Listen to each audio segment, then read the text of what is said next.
Oh, baru ingat. Ya sudah, tolong disolusikan saja kalau memang waktunya tidak memungkinkan untuk apa namanya semuanya bisa hadir. Tetapi harapan saya sih sebenarnya semuanya bisa tetap hadir ya, supaya eh, pembelajaran itu bisa optimal seperti itu. Oke, hari ini kita akan belajar bersama-sama tentang sistem integumentum. Tunggu sebentar, ini harus di-share screen dahulu supaya bisa muncul.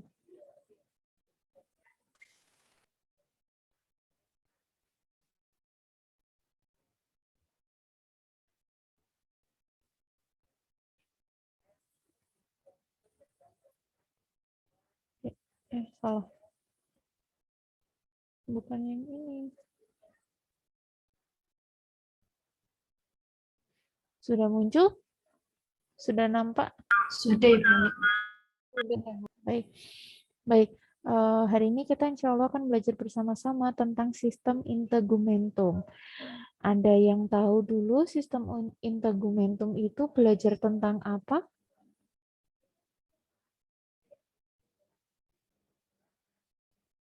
Coba googling. Sistem integumentum belajar tentang apa? Coba googling. Tentang kulit bukan, Ibu? Tentang kulit, ya benar.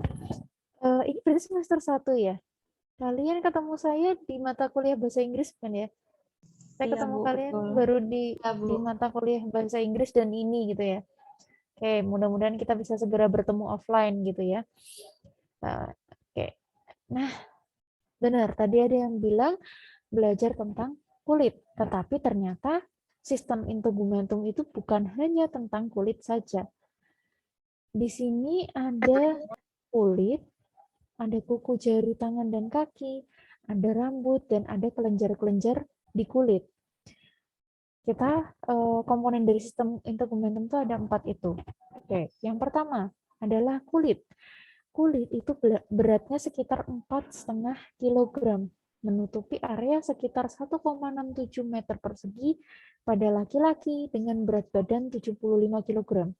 Jadi ini apa namanya agak keluar sedikit gitu ya. Ketika kalian beratnya adalah 60 katakanlah, berarti 4,5 kilogramnya sendiri itu adalah si kulit gitu. Jadi kulit ini memang adalah yang paling banyak menutupi seluruh permukaan tubuh kita. Kemudian terdiri dari layer-layer atau lapisan-lapisan. Apa saja? Epidermis bagian paling luar, kemudian dermis di bagian tengah, kemudian di bagian paling bawah ada hipodermis. Nah, kemudian derivat dari kulit atau turunan dari kulit ada kuku dan ada rambut.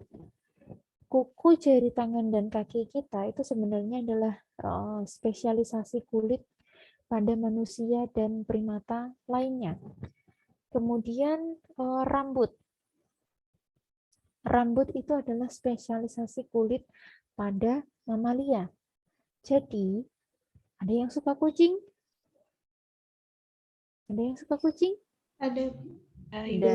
Ada. Nah, sekarang saya tanya, biasanya para owner kucing itu kan biasanya disebut apa ya? Kucing itu kan biasanya disebutnya anabul ya, anak bulu gitu ya. Jadi sebenarnya kucing itu berbulu atau berambut? Berambut. Berambut. Jadi sebenarnya yang kita kenal dengan bulu itu, si bulu-bulu itu sebenarnya adalah rambut. Jadi bulu itu contohnya adalah pada unggas. Bulu ayam, bulu burung, bulu angsa, seperti itu. Jadi yang benar anabul atau anak rambut? bukan anak bulu, tapi anak rambut gitu ya. Ya, itu agak belok sedikit, tapi itu kalau pada simpanse saya tanya, simpanse monyet itu bulu atau rambut? Rambut. Rambut. Jadi bisa membedakan ya, beda sebenarnya. Strukturnya tuh beda. Bayangannya kalau bulu tuh ya seperti ayam, unggas gitu ya, unggas-unggasan ayam, burung, angsa, bebek seperti itu. Nah, kalau pada mamalia adalah rambut. Oke. Kemudian kelenjar kulit, ada kelenjar sebasea, sudorifera, dan kelenjar mammae atau yang menjadi kelenjar yang menjadi kelenjar modifikasi dari sudorifera itu sendiri. Oke. Nah, kenapa kita perlu mempelajari tentang kulit? Karena kulit ini punya beberapa fungsi untuk perlindungan tubuh kita. Yang paling luar itu adalah kulit. Kalau bayangkan kalau tidak ada kulit tubuh kita, ada bakteri, ada zat kimia, ada kuman penyakit segalanya masuk aja gitu. Nah, kulit kita tuh sebagai pelindung, ibaratnya dia sebagai pelapur. Kemudian sebagai pengatur suhu tubuh. Kalau kita lagi kepanasan, keringat keluarnya dari kulit kita. Kemudian keringat ini juga sekaligus membuang zat-zat sisa dari metabolisme tubuh atau yang namanya metabolit, ekskresi, pengeluaran metabolit tubuh seperti itu. Kemudian dia juga terlibat dalam metabolisme. Tadi itu untuk mengeluarkan zat-zat sisanya itu. Kemudian komunikasi.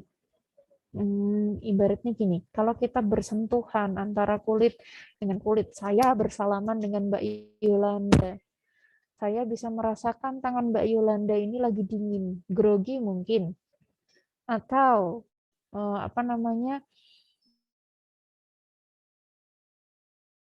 terus pegang tangan temennya, tanganmu hangat, gitu, biar ngalir kehangatannya gitu. Oke.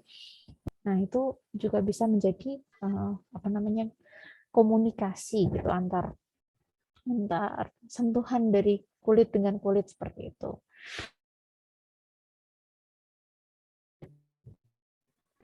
Terdiri dari epidermis, sebentar, kita siapkan untuk coret-coret. Epidermis, dermis, dan bagian-bagiannya saya pindah dulu ke bawah. Ada glandula sebasea. Halo, saya masih terhubung dengan baik? Masih, Bu. Masih ya, suaranya nggak putus-putus ya? Aman? Soalnya di sini tulisannya your internet connection is unstable. Aman ya. Nanti kalau misalnya sudah mulai putus-putus, silakan berteriak. Oke. Adalah keratinized layer. Jadi bagian yang terkeratinisasi. Ada melanosit. Nanti kita akan coba berkenalan. Astagfirullah. Ada sel Langerhans. Terus habis gitu ada Hersap. Itu adalah batang rambut. Kemudian ada keratinosit, kemudian ada sel Grunstein, kemudian ada sel limfosit T, ada jaringan adiposa. Nah, jaringan adiposa ini ada yang tahu fungsinya buat apa? Jaringan adiposa itu fungsinya buat apa?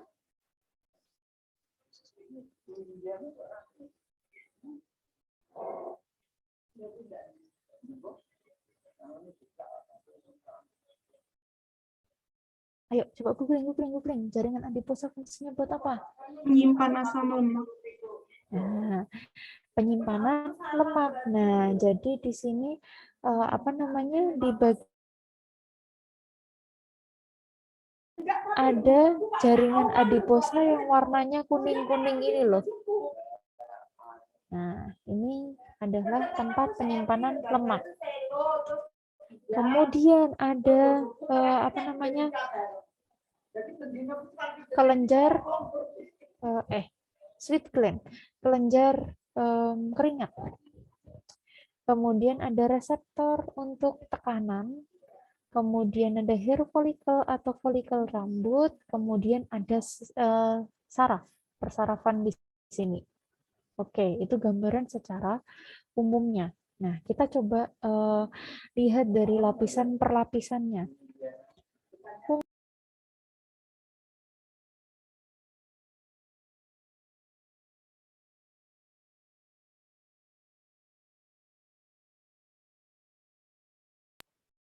Nah, kemudian sebentar ini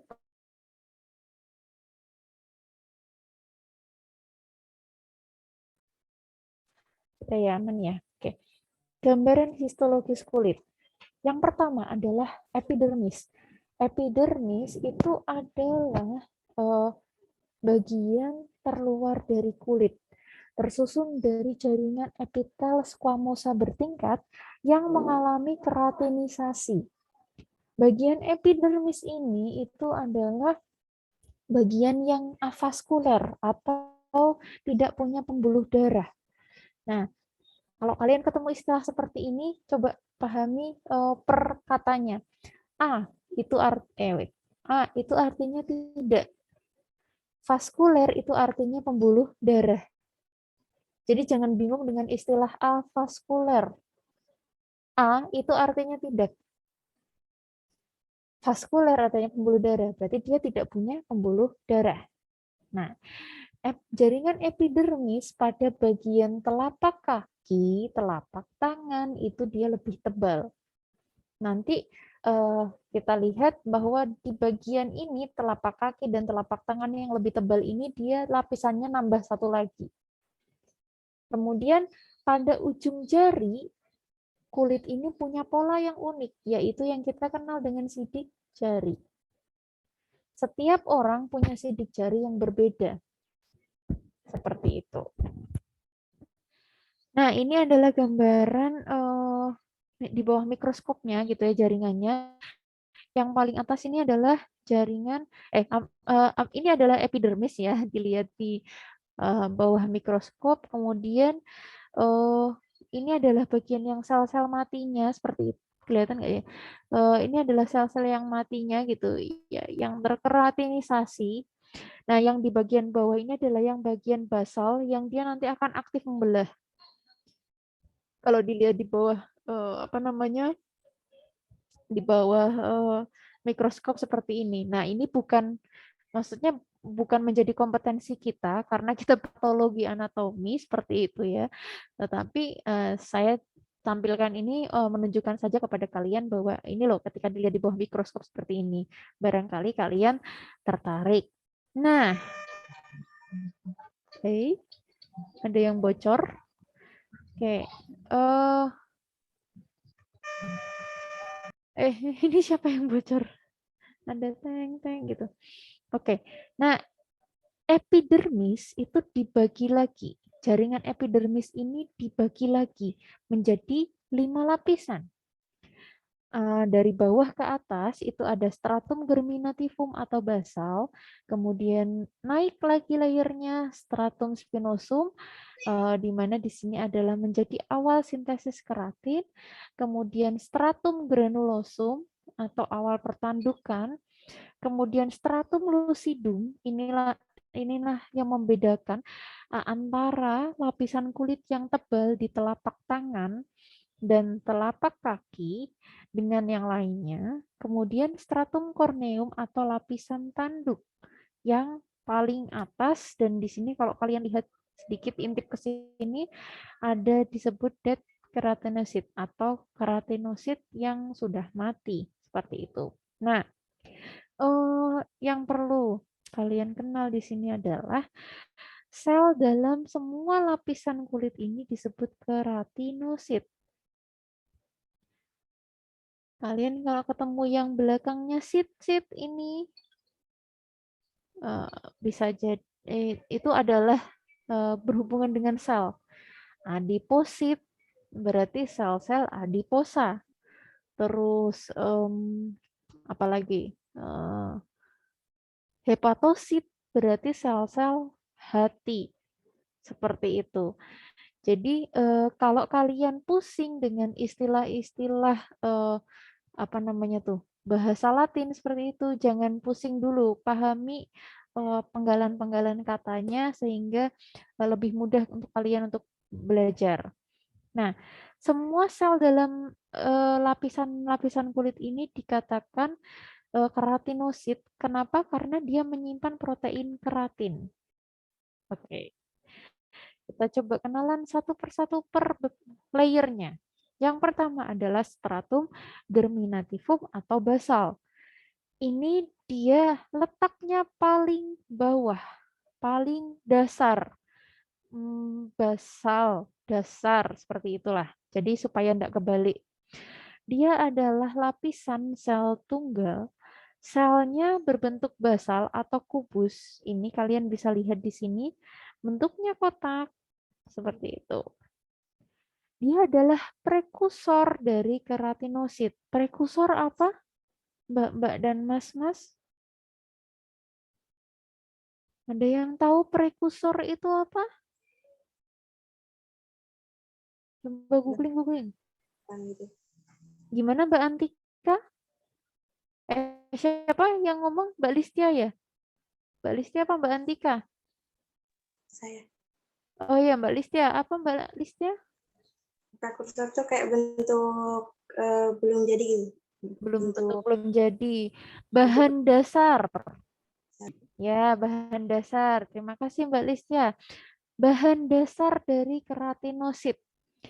Dia melekat pada jaringan ikat lapisan kulit di bawahnya. Apa?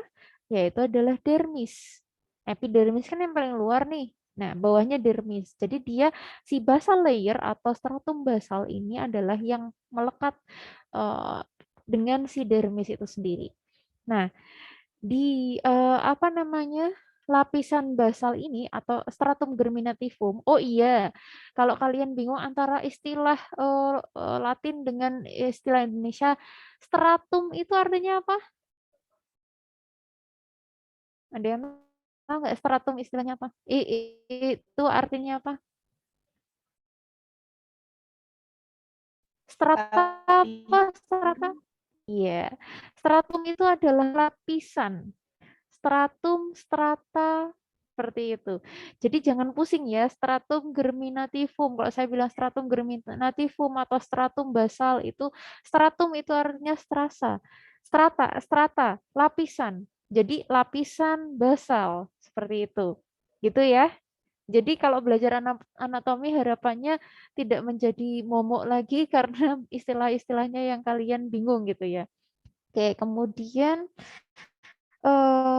tunggu saya zoom dulu. Nah, kemudian di sini pembelahan selnya dia berlangsung cepat. Keratinosit ini terbentuk di stratum basal melalui pembelahan mitosis. Ayo, ingat apa pembelahan mitosis dan meiosis? Waktu SMA ini, kalau pembelahan mitosis, 2 jadi berapa? Dari 2 jadi berapa? 4. Ayo, kalau 2 jadi 4 itu mitosis apa meiosis? Iya. Kalau mitosis itu tetap. Nah, kalau meiosis ini apa namanya agak keluar sedikit sih ya. Ini meiosis kan berarti pada sel-sel kelamin, sel gonad tuh. 2 jadi 4, 4 jadi 8, 8 jadi 16, seperti itu. Lipat ganda. Nah, di sini dia pembelahannya mitosis. 1 ya jadi 1. Tanda. Nah, kemudian di stratum basal ini juga ditemukan ada yang namanya sel Merkel cell di sini. Dia adalah reseptor sentuhan. Dia banyak ditemukan di tangan dan kaki. Coba kalau tangan kalian dikelitikin. Oh jangan, kaki kalian dikelitikin lah. Lagi tidur terus dikelitikin. Kan akan peka sekali. Ih geli kayak gitu. Nah, kemudian di sini ada sel melanosit. Ini adalah yang memproduksi melanin. Melanin adalah dia punya peranan terhadap pigmentasi kulit yang menentukan apakah kalian menjadi orang dengan kulit hitam atau kulitnya putih atau kemudian albino dan lain sebagainya. Oke, kemudian naik layernya stratum spinosum atau di sini tertulis spinos layer atau lapisan spinosum. Nah, dia dikatakan sebagai lapisan sel spina atau tanduk. Lapisan ini adalah lapisan yang paling tebal. Kalian bisa lihat di gambarnya di sini, gambar apa namanya yang dibuat seperti ini. Lapisan spinosum memang yang paling luas nih, seperti ini. Kemudian disebut sel spina karena disatukan oleh tonjolan yang menyerupai spina. Spina itu adalah tanduk. Jadi ya ya semacam tanduk-tanduk. Kalau kalian kepo, saya nggak tampilkan di sini desmosum itu bentuknya seperti apa. Coba kalian googling desmosum di bawah mikroskop itu seperti apa. Nah, itu jadi kayak ada tonjolan-tonjolannya seperti itu. Kemudian di sini ada sel Langerhans nih yang bentuknya seperti apa gurita tuh. Berfungsi untuk membunuh bakteri, partikel asing dan sel-sel yang rusak. Dia seperti makrofag. Jadi dia tugasnya adalah memakan-makan yang menjadi musuhnya dia. Bakteri, partikel asing, kemudian apabila ada sel-sel yang rusak supaya tidak um, tidak tidak apa sih menjadi berbahaya bagi tubuh gitu seperti itulah. Kemudian naik layernya ke stratum granulosum. Dia terdiri dari 3 sampai 5 lapisan sel gepeng dan bergranula keratohyalin. Dia ada titik-titiknya ini. Nah, inilah lebih jelasnya ya. Bergranula keratohyalin. Seperti itu. Naik lagi dulu kita. Keratohyalin adalah prekursor dari keratin. Nah, kemudian keratin itu apa? Keratin adalah protein keras anti air pelindung kulit yang terbuka. Oke. Kemudian pada lapisan epidermis keratin itu lunak dengan kadar sulfur yang rendah. Jadi kalau pada kulit biasa itu keratinnya itu lunak dengan kadar sulfur rendah. Tetapi pada kuku dan rambut, kuku kalian kan ini nih keras nih. Itu keratinnya dia sifatnya keras seperti itu. Kemudian naik stratum lucidum. Kalau dari gambar yang sebelumnya kan tidak kelihatan nih ya. Ini itu adalah stratum lucidum sebenarnya, Kak. Dia tidak kelihatan kalau pada kulit dia kelihatannya adanya pada kulit tebal. Makanya coba saya cari gambar yang lain. Stratum lucidum di sini. Lapisan jernih tembus cahaya terdiri dari sel-sel gepeng tidak bernukleus. Kalau yang lainnya dia punya inti sel, nah yang ini nggak ada. Sudah tidak punya nukleus lagi. Yang mati dan hampir mati. Jadi semakin ke atas, sel-sel itu mati gitu ya. Di bagian stratum corneum itu adalah sel-sel mati. Nah, kemudian hanya ada pada kulit tebal, telapak tangan dan telapak kaki. Oke, ini gambarnya hampir mirip sih, tapi ya beda penggambaran saja. Kemudian stratum corneum. Lapisan epidermis teratas terdiri dari 25 sampai 30 lapisan sisik mati yang sangat terkeratinisasi. semakin gepeng saat mendekati permukaan kulit. Oke, di sini kita bisa lihat ya dari yang masih agak gembung gitu ya, dia gambarkannya sampai yang udah gepeng sekali. Kemudian permukaan terbuka dari stratum corneum mengalami pergantian ulang yang konstan. Jadi sebenarnya kulit kita ini berganti setiap harinya. Tetapi tidak se-ekstrim pada ular gitu ya, yang sampai melungsungi lah istilah bahasa Jawanya kayak gitu. Tapi tetap berganti, kulit kita tuh berganti. Gantinya lewat apa? Lewat kayak misalnya kalau kita mandi, kalau kita handukan, seperti itu sebenarnya ada kulit-kulit mati yang terangkat. Kemudian sel-sel di stratum corneum akan dikelilingi lipid. Ini untuk mencegah hilangnya cairan dari kulit. Sekarang saya tanya, kulit kita nih ya di tangan, kalau ada air yang menetes, dia ngerembes atau dia tergenang di situ? Tergenang. Ya karena tadi ada lapisan lilinnya itu yang ketika kita, jadi kulit kita tuh bayangnya tidak seperti tisu gitu ya. Kalau tisu kan ketika ada air gitu dia ditaruh, kita tidak seperti itu. Gitu. Itu untuk epidermis. Nah, di sini dikatakan sebagai inti sistem integumen. Kenapa demikian? Derma. Kalau kalian klinik-klinik kecantikan gitu kan biasanya suka ada yang menggunakan istilah derma-derma gitu apa. Nah, kemudian jaringan ikat yang menyusun dermis mengandung fibroblast, sel-sel lemak dan makrofag. Dia letaknya di mana? Di bawah lapisan epidermis. Nah, kemudian lapisan-lapisannya ada, udah semua ya Pak Adnan? Oh iya ya, iya. Terima kasih ya Pak. Ya. Ini yang berarti yang kelas sebelumnya ya? Iya, yang kelas yang bukit nanti. Ya, makasih ya Pak. Iya Pak. Ya, mohon maaf iklan sedikit ya. Lapisan-lapisannya terdiri dari apa saja? Ada stratum papillare dan stratum reticulare. Ini dua ya, mohon maaf. Belum belajar. Stratum papillare itu adalah jaringan longgar serabut kolagen halus, elastin. Sangat banyak vaskuler. Ada plexus arteri, vena, dan limfo yang punya tugas apa? Memberi nutrisi bagi kulit. Kalau kalian ingat suatu iklan skincare, saya nggak tahu sih di masa kalian masih ada atau enggak.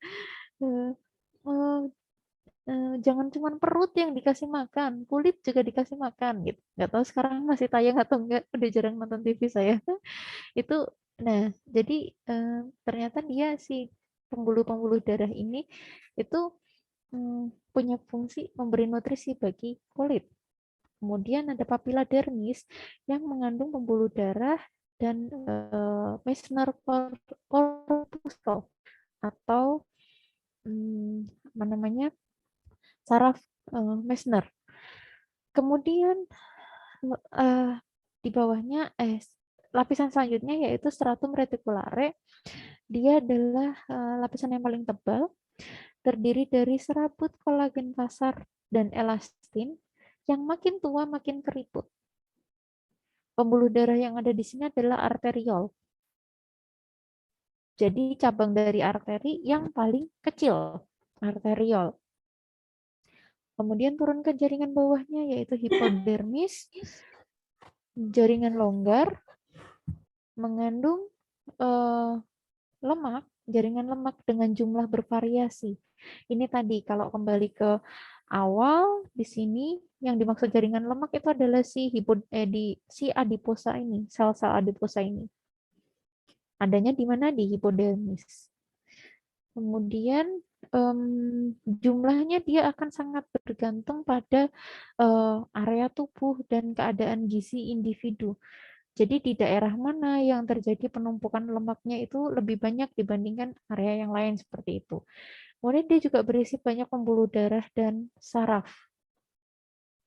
Oke. Nah, selanjutnya adalah warna kulit. Warna kulit itu ditentukan oleh pigmen karoten pada stratum korneum dan dalam sel lemak dermis dan hipodermis, kemudian oksigenasi hemoglobin dan melanin yang tadi diproduksi oleh melanosit di lapisan basal di epidermis tadi, apa namanya, stratum basal. Terdapat di vesikel melanosum. Tergantung pada individu, sinar matahari, dan ras. Di sini dikatakan bahwa bangsa Kaukasoid, orang-orang ras Kaukasoid, kulit putih, itu lebih sedikit. Kemudian orang-orang ras negro dia akan lebih banyak. Seperti itu. Nah, ini adalah bagaimana apa ya, melanin itu juga berperan terhadap warna kulit seperti itu. Dia tadi di mana dikatakan terdapat di vesikel melanosum. Jadi bagaimana dia bisa dari bawah nih kan ya, dia si melanosit itu kan ada di bawah ya. Terus gimana dia bisa sampai naik ke atas? Yaitu adalah melanosum ini. Vesikel-vesikel ini yang kemudian mengantarkan sampai dia ke atas. Ini adalah contohnya pada orang dengan kulit hitam dan ini orang dengan kulit putih gitu ya. Kalau yang kulit hitam berarti melanosomnya akan terisi oleh melanin. Seperti itu. Nah, kalau yang ini dia melanosomnya kalau di sini gambarkan putih gitu ya. Jadi sampai ke atas pun juga dia tidak apa namanya, tidak jadi gelap gitu. Sementara kalau yang ini dia jadi gelap. Seperti itu. Kemudian selanjutnya ada reseptor-reseptor sensoris dari kulit. Yang pertama ada ujung saraf bebas. Cabang halus serabut saraf aferen. Terdapat sepanjang batas dermis dan epidermis. Nah, ada pelebaran di bagian terminalnya yang kita kenal tadi dengan sel Merkel. Kalau kalian ingat tadi itu, wait, kita naik ya. Nah, ini sel Merkel atau Merkel cell yang warna biru itu di sini pojokan. Kemudian badan Meissner atau Meissner corpuscle itu terdapat pada ujung jari tangan dan kaki serta papila mamae, bibir dan genital. Dia punya peranan menerima rangsang perabaan ringan. Ini mengapa apa namanya, ujung jari kita itu sangat peka terhadap sentuhan. Kemudian papila mamae, bibir kita kan kalau misalnya ada misalnya ada laler nempel gitu atau apa ya, kok contohnya nggak enak ya, ya misalnya ada makanan gitu ya nempel gitu, tidak tertelan atau tidak masuk semua ke dalam mulut kan kerasa tuh biasanya, atau ada air masuk gitu. Nah, air yang di bibir seperti itu kan kerasa karena dia menerima rangsang perabaan ringan. Banyak badan Meissner di situ yang fungsinya untuk menerima rangsang perabaan ringan. Kemudian ada badan Pacini atau Veter Pacini. Merupakan reseptor sensoris bersimpai besar. Nanti kita lihat gambarnya ya seperti apa. Kemudian terdapat pada lapisan dalam kulit, ligamen, dan serosa. Fungsinya untuk apa? Untuk menerima rangsangan tekanan, perabaan kasar, getaran, dan tegangan. Kemudian ada badan Ruffini. Badan Ruffini adalah mekanoreseptor, berarti dia apa ya, mekanoreseptor itu berarti tekanan juga. Dia punya simpai dan terdapat pada telapak kaki. Kemudian ada badan Krauss, reseptor halus pada lapisan orofaring dan konjungtiva. Oke, ini adalah contohnya apa namanya, sudah ada ininya nih. Bulu itu kan berarti kan dianggap sebagai rangsaan perabaan ringan, kemudian ada panas seperti itu, ada tekanan kayak gitu. Nah, ini corpuscle Pacini. Oh ya, yang maksud bersimpai itu adalah kayak gulungan-gulungan seperti ini loh. Corpuscle corpuscle Pacini itu inilah yang dimaksud simpai itu semacam gulungan seperti ini. Gitu. Nah, ini ada yang bocor, Mbak Salsabila. Minta tolong di mute Salsabila kelas A. Oke. Kemudian kita ke derivat kulit atau turunan dari kulit. Yang pertama adalah rambut. Rambut berasal dari folikel rambut yang membengkak pada dasarnya membentuk bulbus rambut. Hair bulb. Base of hair root. Di sini kalian bisa lihat. Oke. Ada papila dermal. Dia dermal papila di sini. Dia punya fungsi pemberi nutrisi pada rambut karena dia ini ya derma papila itu kan berhubungan sama vena arteri ini loh. Apa namanya pembuluh darah. Dia berhubungan sama ini. Nah, kita tahu bahwa pembuluh darah kan ya, mengantarkan nutrisi gitu. Kemudian kutikel, lapisan terluar tersusun dari sel mati dan bersisik. Oh, yang ini nih, kutikel. Yang inilah yang kita sebenarnya inilah yang kita kenal sebagai rambut, batang rambutnya itu yang terlihat itu adalah batang rambutnya. Padahal di bawahnya sini tuh ada komponen-komponennya seperti itu. Kemudian korteks adalah lapisan tengah terkeratinisasi membentuk bagian utama batang rambut. Ini kalau dari medula teks kutikel kita kita zoom ya, zoom in seperti itu. Yang ini yang tengah medula aksis atau sentralnya nih.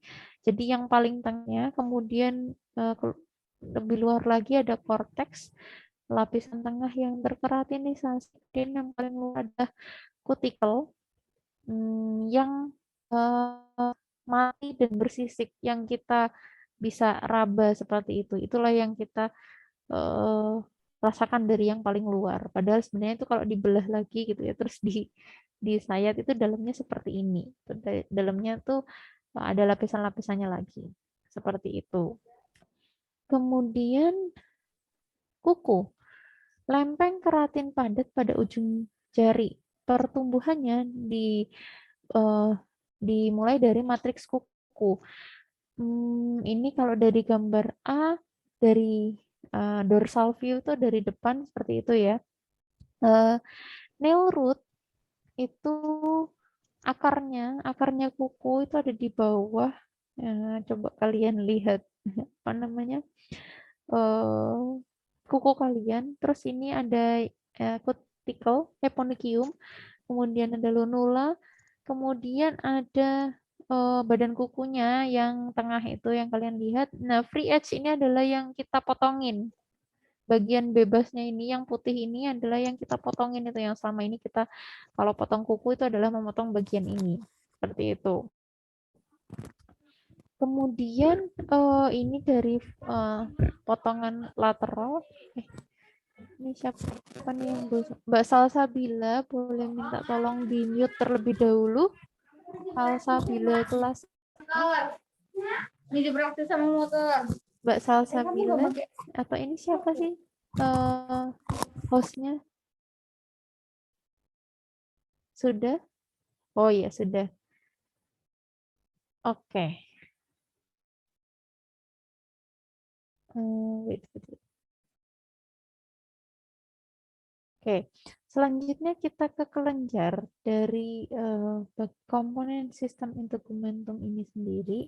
Yang pertama adalah glandula sebasea. Glandula sebasea ini adalah apa coba? Googling dulu.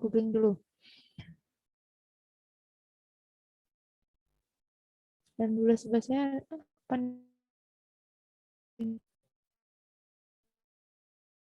Kelenjar.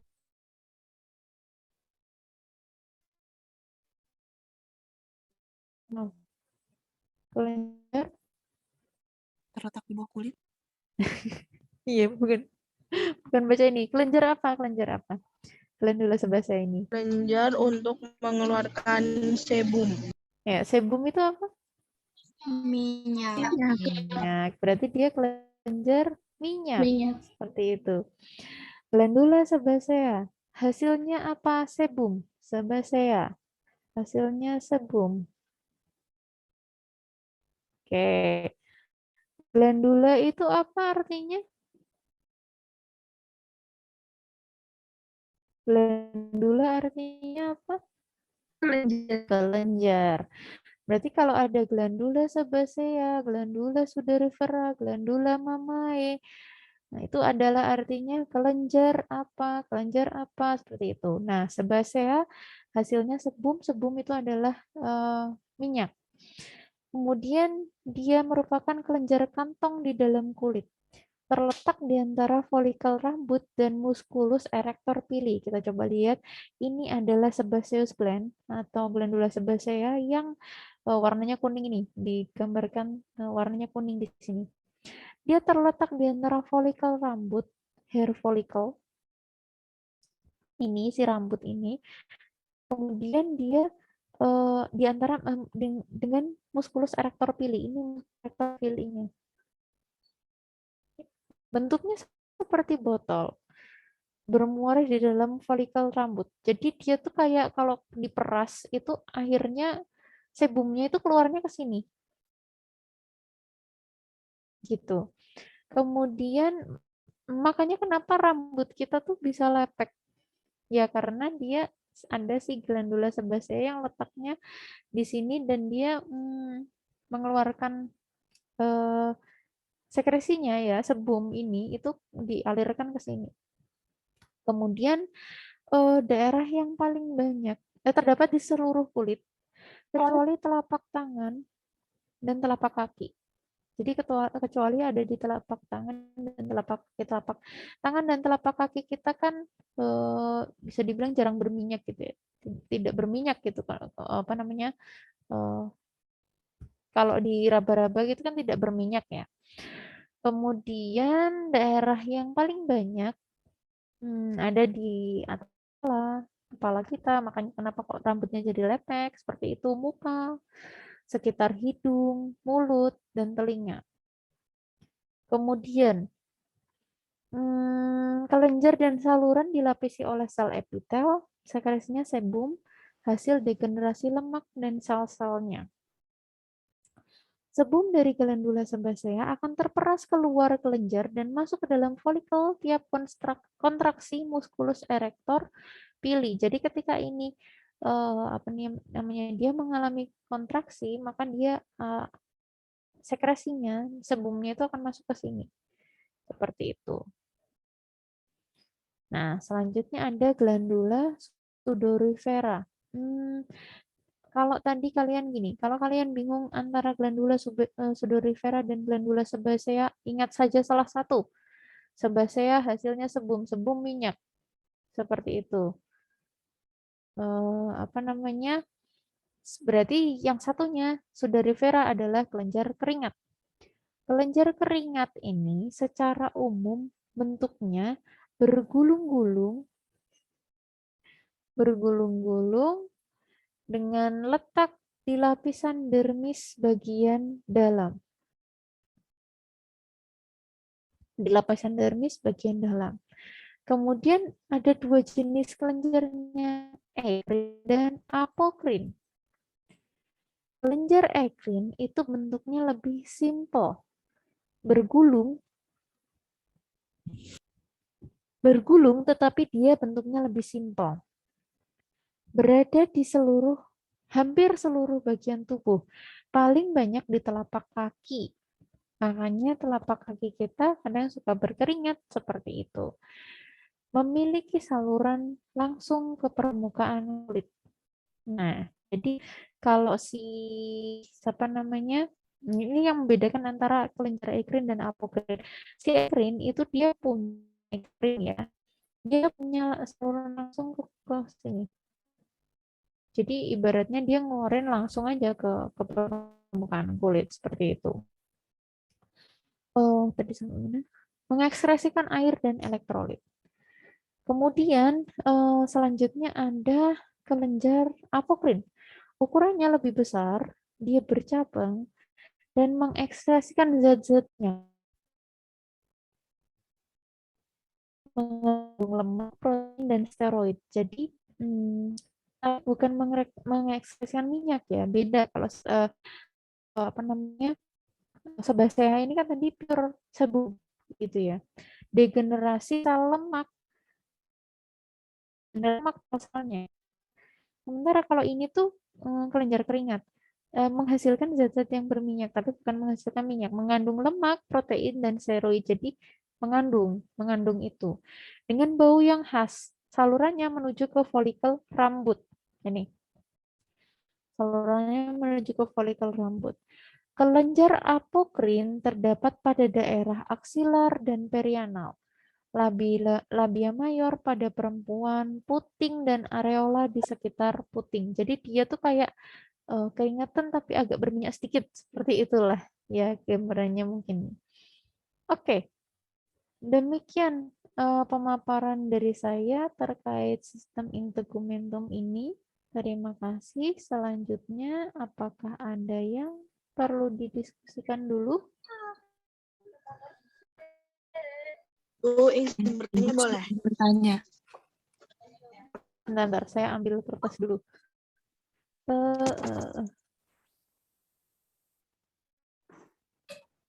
Wait. Oke. Dengan siapa? Yang pertama tadi Mbak Magnata. Iya, Bu. NIM 173, Bu.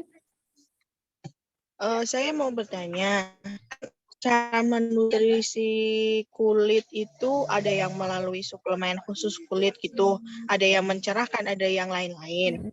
Apakah dengan kita rutin meminum suplemen khusus kulit itu, apakah benar-benar berpengaruh atau mempengaruhi banget untuk kulit kita, atau hanya bersifat sementara saja ketika kita minum ada reaksi, ketika kita setelah minum tidak ada reaksi. Seperti itu, Bu. Terima kasih. Sama-sama Mbak Magnata. Suplemen-suplemen untuk kulit seperti itu ya, apakah itu bereaksi?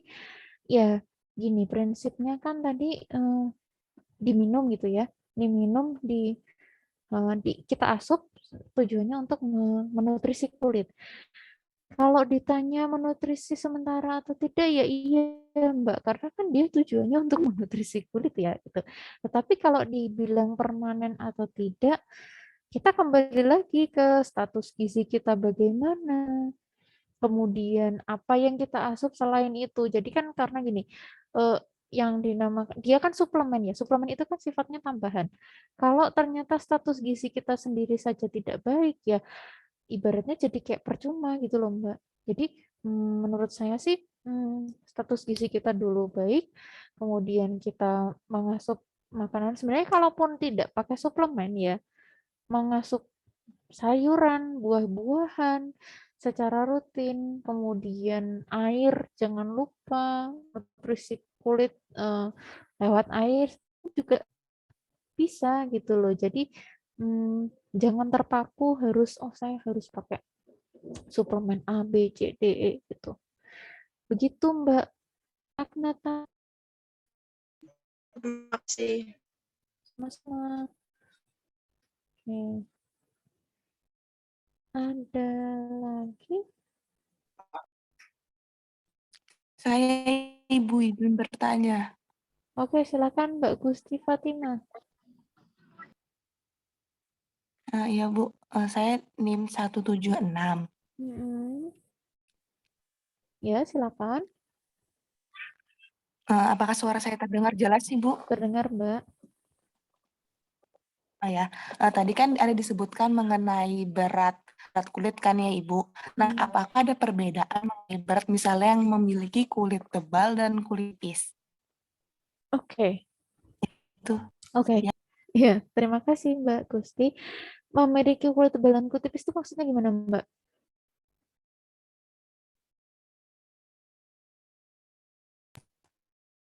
Kan ada itu Bu yang Hilang, eh, suaranya hilang, Mbak. nggak tahu, saya cuma pernah dengar-dengar doang kayak ini kulitmu tipis ini, maksudnya terus kayak gitu. Hmm, oh iya, oke. Saya sebenarnya nggak pernah karena mungkin orang yang dilabeli sebagai oh kulitmu tipis begitu ya. Oke, jadi kalau tadi yang dibilang 4,5 kilo itu adalah pada tadi tuh laki-laki 75 kilogram, estimasi ya, estimasi sekitar. Jadi di sini pun dicantumkannya sekitar 4,5, bukan saklek terus kulit kita semua orang itu sama 4,5 kilo, bukan, tetapi estimasinya adalah sekitar 4,5 kilo. Kalau misalnya yang dia antara bayi ya, antara bayi anak-anak terus kemudian dia apa namanya, dia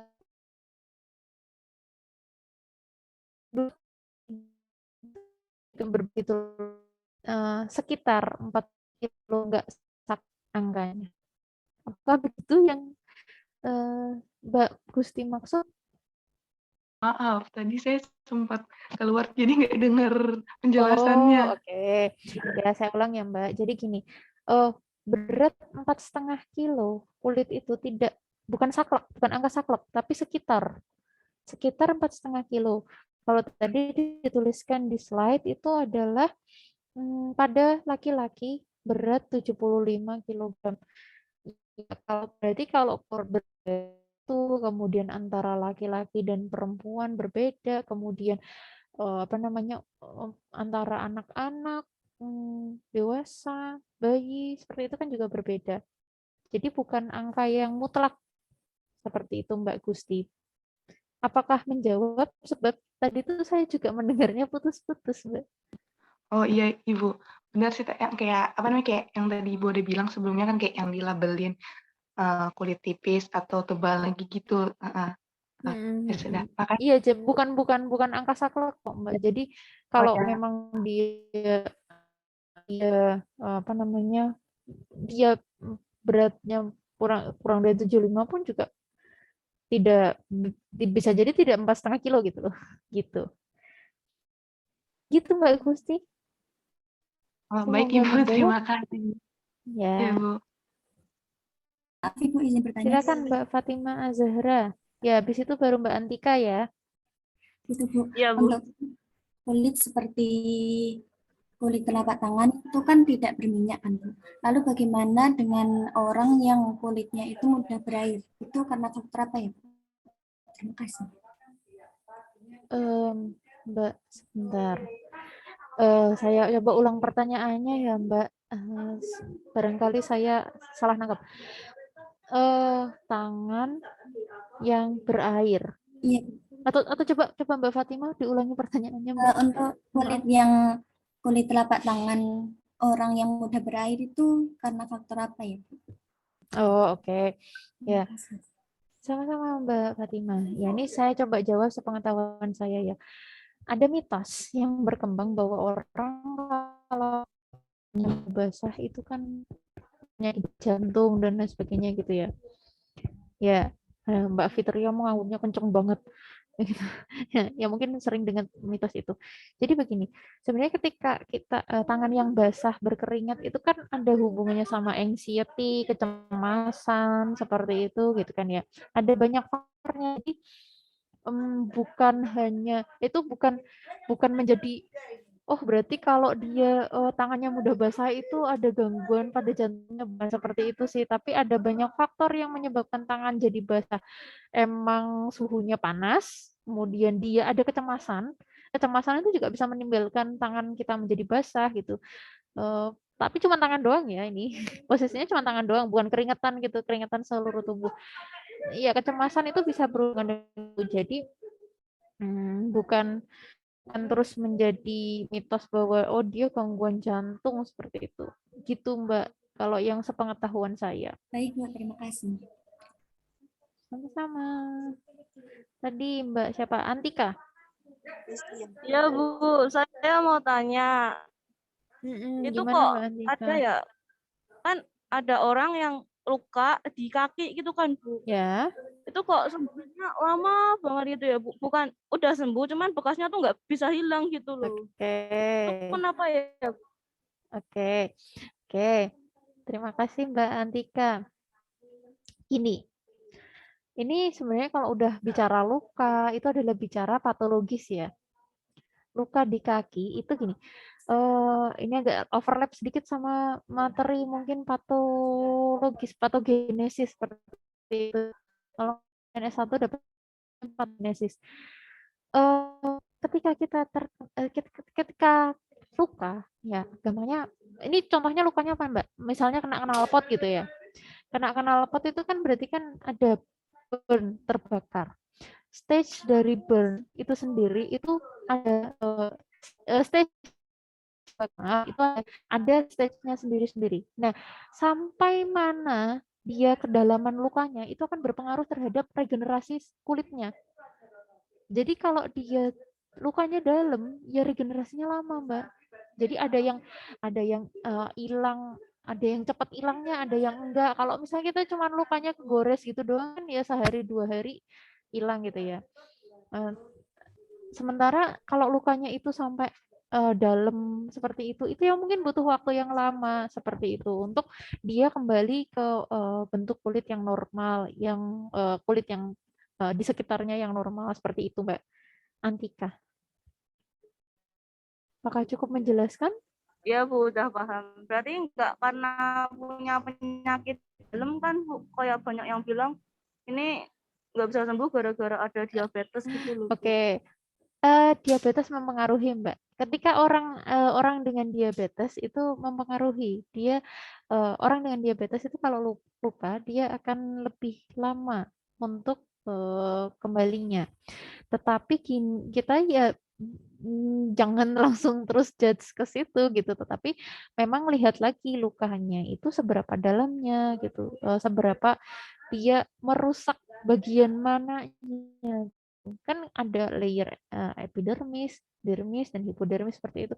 Nah, dia sudah sampai ke di mana nih gitu. Kalau sudah semakin dalam ya otomatis lukanya semakin lama untuk kembali gitu, Mbak. Saya ingin bertanya, Ibu. Oh iya, sebentar Mbak Listia. Mbak Antika sudah begitu cukup menjelaskan? Ya Bu, sudah. Terima kasih ya Bu. Oke, sama-sama. Oke, silakan Mbak Listia. Saya NIM 180, Bu. Silakan. Barusan kan menyinggung mengenai luka ya. Saya tuh dulu waktu di pondok tuh saya pernah punya temen gitu. Dia tuh kulitnya termasuk kulit yang sensitif gitu. Jadi kalau misalnya ada apa-apa tuh gampang gatel. Terus kalau misalnya gatel tuh bisa gampang jadi luka, lukanya gampang meradang kayak gitu-gitu. Nah, itu tuh kan mungkin faktor jadi itunya kan dari misalnya kuman atau gimana ya Bu ya, dari faktor eksternalnya. Nah, kalau misalnya jadi faktor internalnya, apakah itu ada masalah dari struktur kulitnya atau bagaimana ya Bu? Misalnya kan nggak semua orang sensitif itu, kalau yang sensitif begitu. Terima kasih. Terima kasih Listia. Ke ranah patologis lagi. Emang ini kalau sudah bisa anatomit bisa berhenti, cuman sebentar saya izin nancepin adaptor dulu ya, baterainya habis.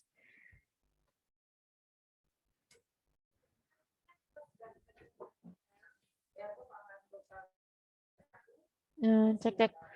Oke. Gini, ini sudah ranah patologis lagi. Tapi sepengetahuan saya ketika memang ada tipe orang yang sensitif. Saya punya teman juga, dia harus pakai sabun bayi, bedak bayi, bayian gitu ya. Saya juga termasuk sensitif, makanya saya nggak bisa pakai apa namanya obat-obatan dan lain sebagainya gitu ya. Ya sudah cukup yang biasa-biasa aja gitu. Memang ada tipikal orang-orang yang sensitif.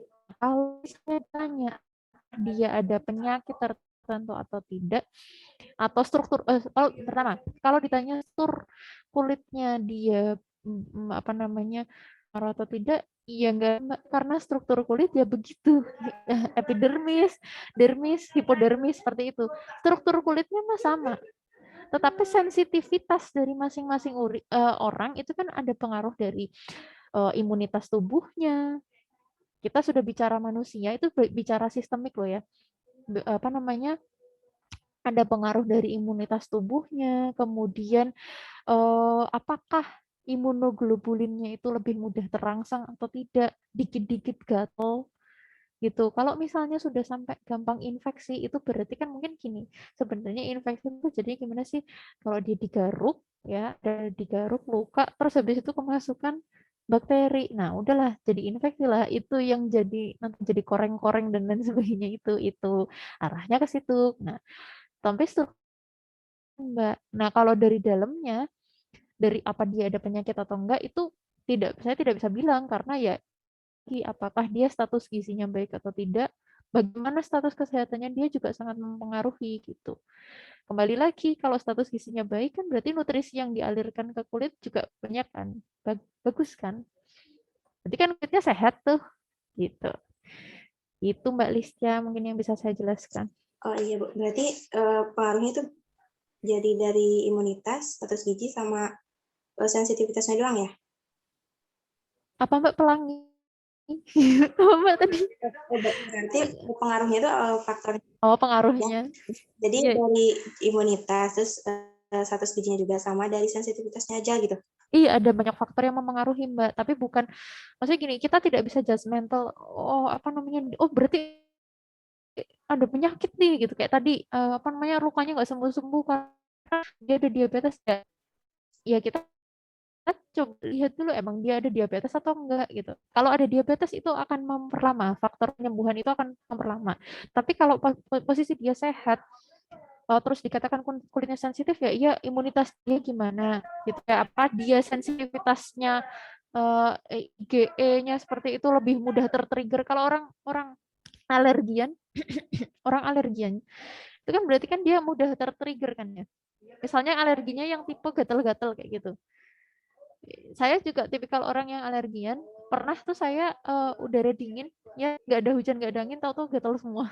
Dan itu berpengaruh gitu, ada banyak faktor yang mempengaruhi gitu Mbak Listia. Iya Ibu. Sama-sama. Izin bertanya. Kapan Mbak Anissa? Anissa semua yang nanya sama Anissa. Yang Anissa 86 dulu. Izin bertanya ya Bu, kalau dehidrasi kulit itu berarti terdapat gangguan pada epidermis ya Bu. Kemudian penyebab dari dehidrasi kulit sendiri itu apa? Apakah dehidrasi kulit itu hanya terjadi pada kulit kering? Terima kasih Bu. Oke, ya terima kasih pertanyaannya Mbak Anissa. Oke, dehidrasi kulit. Dehidrasi kulit itu gini. Gimana nih maksudnya, kulit kering gitu ya? Iya Bu.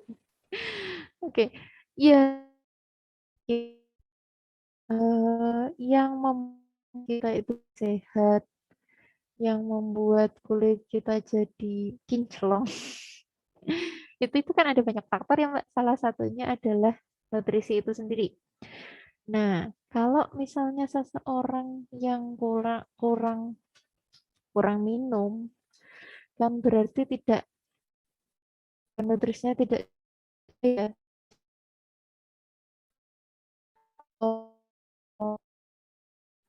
Tekanan kulitnya juga jadi rendah. Jadi dia tekanan turgor tuh apa ya? Yang mempengaruhi jadi kulit kita tuh jadi kenyal apa enggak. Tekanan turgornya kan jadi rendah. Kalau orang dehidrasi itu kan ibaratnya kalau dicubit itu jadi, kalau kulit kita sehat itu kan dicubit kan membal gitu ya. Paham nggak ya, kalau dicubit itu membal. Nah kalau orang dehidrasi itu kan nggak kembali baik lagi gitu. Jadi kalau yang dinamakan dehidrasi ya karena kita kurang minum, ya apa namanya, karena kita kurang minum, nutrisi ke kulitnya juga jadi tidak berjalan dengan baik seperti itu. Intinya begitu sih Mbak, sepengetahuan saya. Ya, apakah cukup jelas, Mbak Anissa? Anissa Azhara? Oke, Ibu, terima kasih. Sama-sama. Maaf, Lanjut Mbak Anissa yang satunya, Anissa mohon maaf Aprilia. Ibu, izin bertanya. Kenapa ya Bu, area kulit tubuh kita yang tidak terlihat orang lain, misalnya, maaf Bu, selangkangan, ketek, kayak pantat itu terlihat gelap gitu. Dan mengapa juga orang yang obesitas itu rata-rata di bagian leher, siku itu terlihat hitam. Oke. Baik Ibu, terima kasih. Oke, sama-sama Anissa. Saya jawab yang kedua dulu ya. Orang obesitas yang di lehernya itu ada tanda hitam, itu adalah memang penanda adanya sindrom metabolik.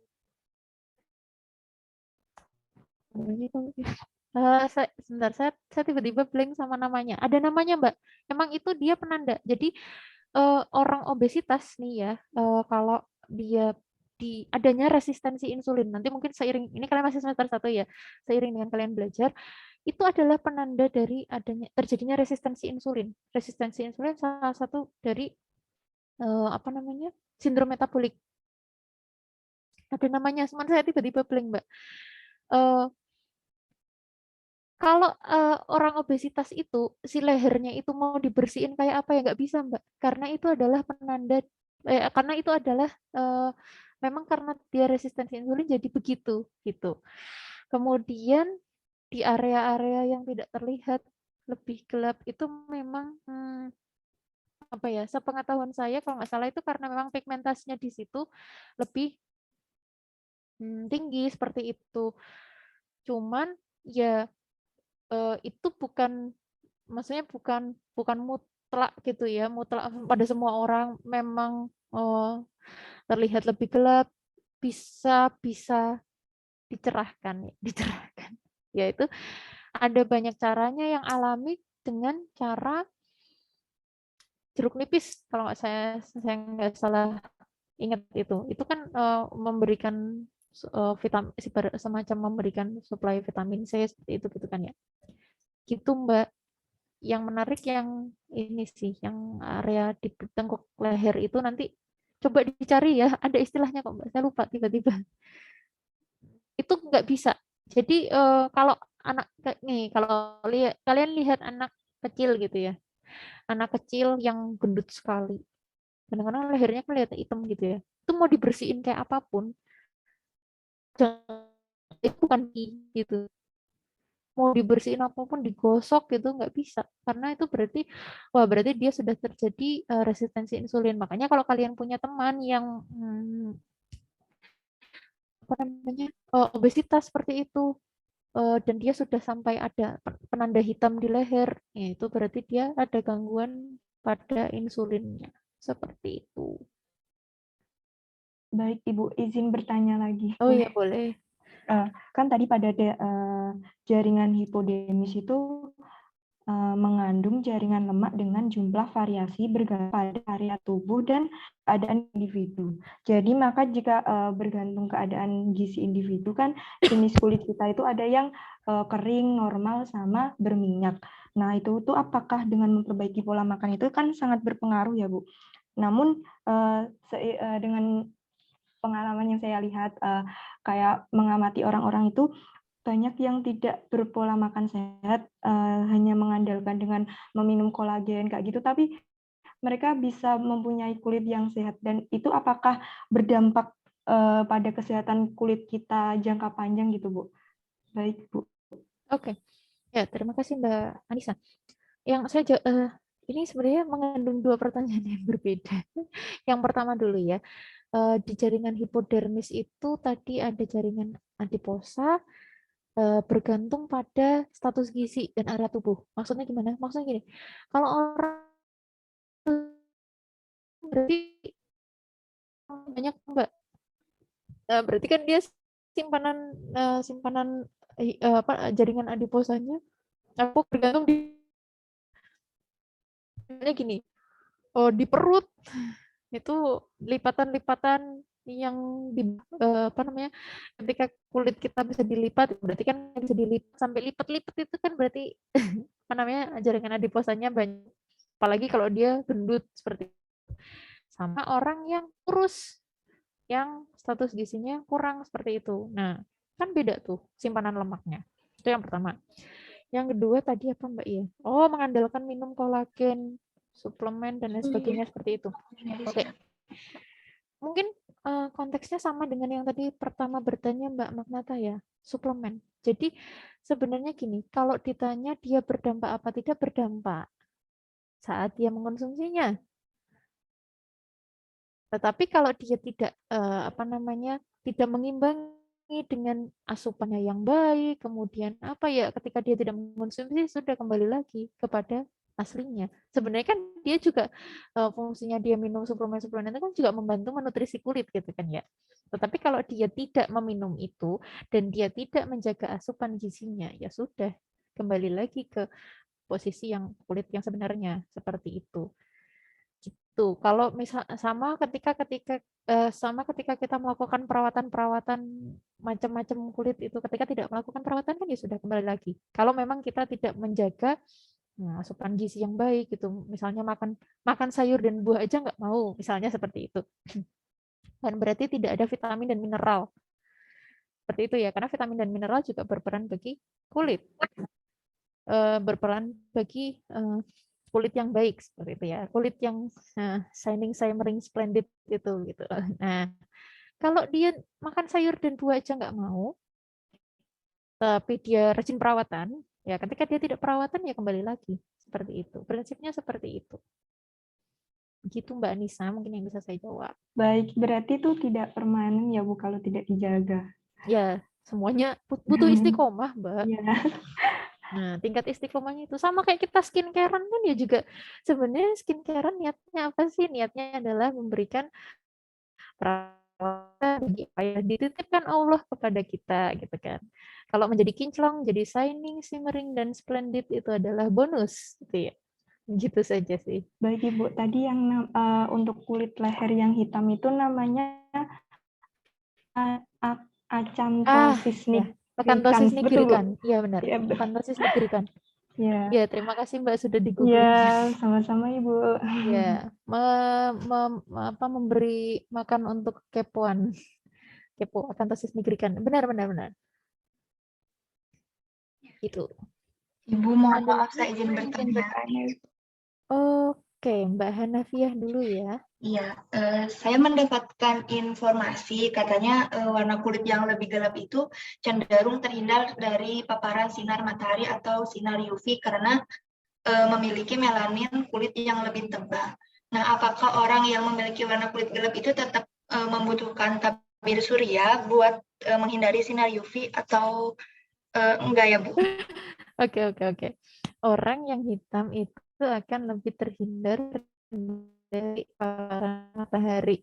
Kayak gini, prinsipnya adalah paparan terhadap sinar UV itu akan menyebabkan melanin itu lebih banyak diproduksi seperti itu. Jadi kalau misalnya dia sudah negro, terus pertanyaannya butuh tabir surya atau enggak, ya butuh sih Mbak, karena kan paparan sinar UV itu kan gini, UV itu kan ada juga yang bisa berperan untuk merusak kulit, menyebabkan kanker dan lain sebagainya gitu ya. Ketika ditanya butuh tabir surya apa enggak sih, menurut saya tetap butuh ya Mbak ya, supaya mencegah yang paparan UV itu yang sampai merusak seperti itu, merusak ke kulit gitu. Jadi tetap butuh ya Bu ya, tetap harus pakai. Mungkin Mbak kan orang Indonesia ya Mbak ya, nggak sampai negro banget gitu kan ya. Ya kalau kita mah tetap butuh inilah ya, karena kan itu UV ada UVA, UVB seperti itu. Saya nggak hafal jujur yang antara UVA dan UVB mana yang punya karakteristik lebih merusak seperti itu, ya itu kaitannya di situ sih sebenarnya. Iya baik Ibu, terima kasih. Oke, sama-sama Mbak. Oke, tadi Mbak siapa ya? Saya lupa.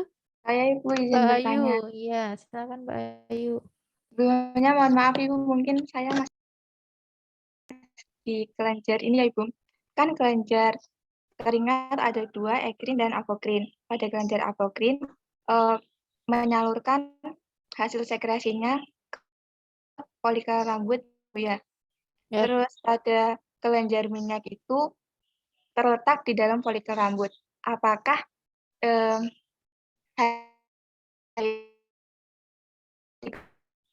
dan apakah saat bekerja itu mereka bersamaan dalam menghasilkan sekresi itu bersamaan atau bergantian gitu Ibu? Saya masih kurang paham, mohon dijelaskan Ibu. Terima kasih. Oke, terima kasih Mbak Ayu. Ini antara si sebum dan sebasea dan Sudari Vera yang sama-sama ke arah ke arah sebentar. Saya coba tampilkan aja ya. Ke arah ini ya, ke arah folikel, hair follicle ya, folikel rambut seperti itu ya. Terus dia kerjanya bareng-bareng atau enggak gitu? Ya, kerjanya bareng-bareng apa gantian gitu? Benar kok? Benar gitu Mbak Ayu Okvitasari? Maksud pertanyaannya? Iya, ini mereka menyalurkan hasil sekresi di saluran yang sama dan saat bekerja itu mereka mengeluarkan hasil sekresi bersamaan atau secara bergantian, Ibu. Oke. Ini pengetahuan saya bukan sifatnya sif-sifan gitu ya Mbak ya. Jadi ketika dia kalau ada pengaruhnya kalau si glandula sebasea itu yang minyak itu kan ketika musculus erector pili berkontraksi. Jadi kalau dia berkontraksi ya sudah keluarlah si sebumnya itu. Gitu.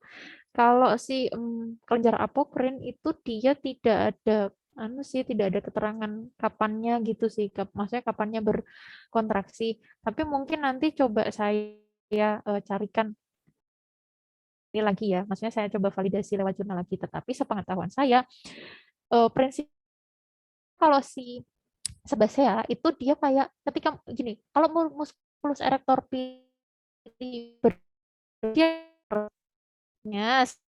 gitu. Nah, itulah apa namanya? Tapi kalau si glandula sudorifera, saya nggak tahu gimana, apakah dia ada pers-persannya gitu seperti itu enggak. Tapi dia tidak ada pengaruh dari muskulus lainnya gitu. Gitu Mbak. Tapi sepengetahuan saya sih itu yang penting, yang jelas si sebasea itu dia karena ada pengaruh si musculus erector pili itu. Jadi bukan yang sif-sifan gitu enggak sih Mbak ya gitu. Cuman masalah barengan apa enggaknya ini nanti coba saya carikan lagi ya. Baik Ibu, terima kasih Ibu. Sama-sama. Oke. Kita sampai jam berapa Mbak Sipen? Benar? 11.10 Bu. Oke, masih ada waktu 10 menit lagi. Apakah ada yang ingin didiskusikan lagi? Topik bahasannya jadi kemana-mana, tapi jadi menarik gitu ya. Ibu, saya mau bertanya. Siapa ya ini ya? Kada nampak. Saya Yolanda, Bu. Siapa Mbak? Kok Yolanda. nggak nampak? Yolanda. Mbak Ayu Setianingsih, bukan? Kalau nggak Yolanda. masuk ya suaranya. Oh, masuk. 174, Mbak Yolanda Tiana. Bu, bener nggak sih kalau suka makan bawang merah itu bisa buat bau badan? Iya nggak tahu. Oke. Suka makan bawang merah? Ya, kayak bawang goreng gitu-gitu itu loh, Bu. Gitu. Udah pernah nyoba belum, Mbak? Kan aku suka, terus tuh mesti dibilangin nggak usah banyak-banyak nanti bau badan gitu. Iya nggak? Makanya takut. Gini, sebenarnya gini, mungkin arahnya ke arah kulit kita kan juga berperan sebagai ekskresi ya. Ekskresi zat metabolit tubuh. Saya sih belum pernah nyoba ya Mbak ya. Maksudnya saya juga kebetulan nggak terlalu suka bawang merah gitu. Jadi kalau bawang putih, bawang merah ya, pasti ada mungkin gini, yang dikeluarkan ke keringatnya itu ada pengaruh, cuman ya tidak se ekstrem itu juga sih menurut saya sih ya. Seberapa banyaknya sih Mbak sampai bisa bikin jadi bau badan kayak gitu? Ya makanya itu aku juga nggak ngerasa, soalnya aku bahkan sering tanya bau. Karena sebenarnya masalah bau badan itu kan ada banyak faktor ya, ada bakteri di situ berkembang gitu. Kemudian jadi jangan blaming bawangnya, ntar jadi nggak makan bawang lagi. Padahal bawang punya apa namanya dampak baik buat tubuh kayak gitu.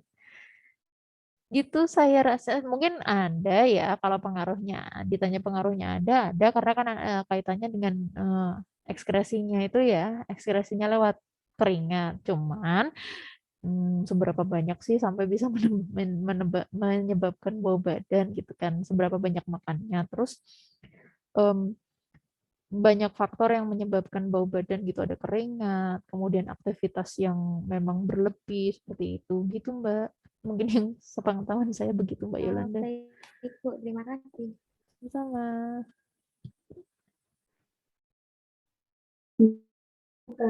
Silakan Mbak Istihar. Orang dalam itu kan sensitif gampang kayak gitu sampai bisa bikin luka. Mbak Istihar, mohon maaf. Ya kok nggak bisa dengar suaranya dengan jelas ya? Kayak ngema gitu. Bentar. Aku udah dengar, Bu. Sudah lebih jelas sih, coba diulang. Orang dalam itu kan sensitif ya, Bu, gampang kayak gitu sampai bisa bikin luka. Nah, kenapa orang yang dalaman itu bekas lukanya tuh lebih susah hilang daripada orang yang enggak dalaman? Oke.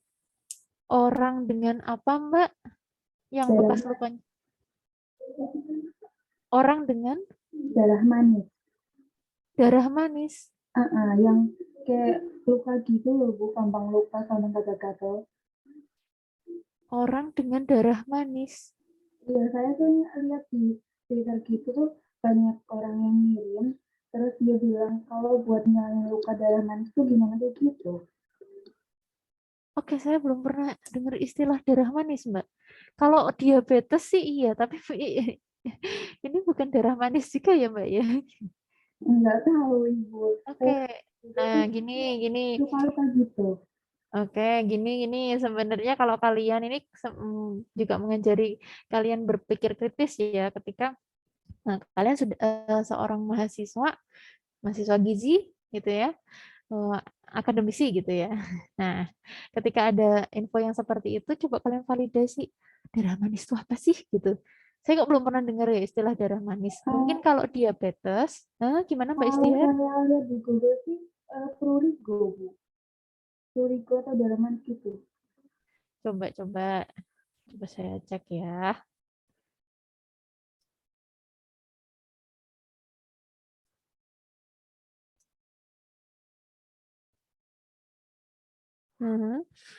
Darah manis adalah sebutan masyarakat. Oke, ini saya mungkin ini bisa menambah informasi juga. Ini karena kan kadang-kadang istilah di awam dengan istilah yang kita kenal itu berbeda. Darah manis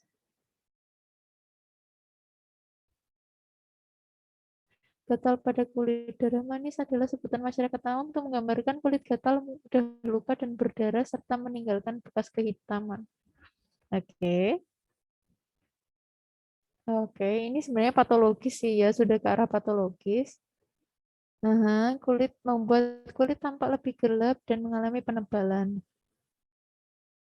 Oh, permukaan kulit yang luka menjadi kasar, kering, dan timbul koreng. Luka tersebutlah yang dikenal masyarakat umum sebagai darah manis. Oke, ya mungkin ini istilah. Oke, mungkin ini sebenarnya ada, tapi istilah darah manis ini yang saya belum pernah dengar gitu ya. Ini lebih ke patologis sih, Mbak. Terus pertanyaannya, Kak, mohon maaf, ke arah mana tadi, Mbak? Jadi kenapa yang orang darah manis itu lukanya lebih susah hilang, yang bekas lukanya? Oh, bekas lukanya. Ya, itu berarti gini, Mbak. Itu kaitannya dengan kondisi patologis ya. Kayak semacam ini, eksim. Mungkin eksim seperti itu. Itu kan berarti ada kaitannya dengan patologisnya gitu ya Mbak ya. Kalau ditanya kenapa bekas lukanya lebih susah hilang, karena di dalam tubuhnya sendiri sudah ada yang tidak beres. Ini ranahnya patologis, kita lagi belajar anatomis. Anatomi itu ibaratnya belajar yang sebenarnya belajar cuman hanya bentuknya, letaknya di mana, seperti itu. Nanti kalau belajar sistemnya bagaimana, itu adalah fisiologis. Lalu kalau belajar bagaimana ketika sudah salah, itu adalah patologis. Nah, kalau pertanyaannya ini kenapa kok lebih susah sembuh, itu berarti ada kaitannya dengan kondisi patologisnya. Ya, mungkin kita as simple as this, seperti itu dulu ya. Oke, terima kasih Bu. Sama-sama. Oke, ini terima kasih loh memberikan istilah darah manis. Mungkin nanti saya kulik lagi. Darah manis pada orang umum tuh apa sih sebenarnya istilah medisnya? Gitu. Oke. Ada lagi? 3 menit terakhir.